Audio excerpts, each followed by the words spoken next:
तमिलनाडु सरकार केंद्र सरकार से दो दो हाथ करने के मूड में नजर आ रही है। राज्य की स्टालिन सरकार किसी भी स्थिति में केंद्र की नई शिक्षा नीति को लागू नहीं करना चाहती है।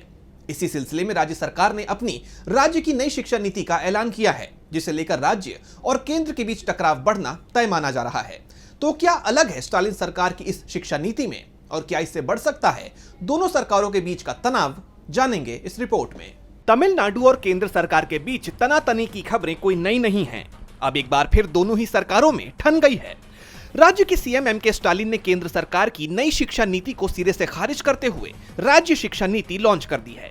स्टालिन ने इसे न्यू एजुकेशन पॉलिसी से बेहतर विकल्प बताया है। इसे लेकर उनके बेटे और राज्य सरकार में मंत्री उदयनिधि स्टालिन ने कहा कि केंद्र सरकार 1000 करोड़ दे या कितना भी पैसा दे, तमिलनाडु न्यू एजुकेशन पॉलिसी नहीं अपनाएगा। हम थोपे गए नियम को नहीं मानते हैं। इस SEP यानी राज्य शिक्षा नीति में तमिल और इंग्लिश की दो भाषा नीति को बरकरार रखा गया है, जबकि केंद्र की न्यू एजुकेशन पॉलिसी में हिंदी, इंग्लिश और स्थानीय भाषा वाले 3 भाषा फॉर्मूले पर जोर है। तमिलनाडु ने हिंदी को अनिवार्य करने से साफ इनकार कर दिया है।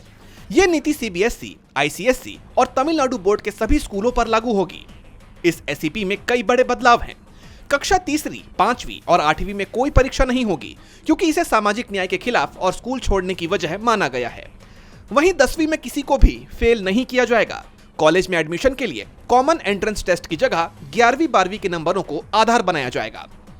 इसके साथ ही विज्ञान, AI और अंग्रेजी को बढ़ावा देने के लिए सरकारी स्कूलों में भारी निवेश का भी प्रस्ताव है।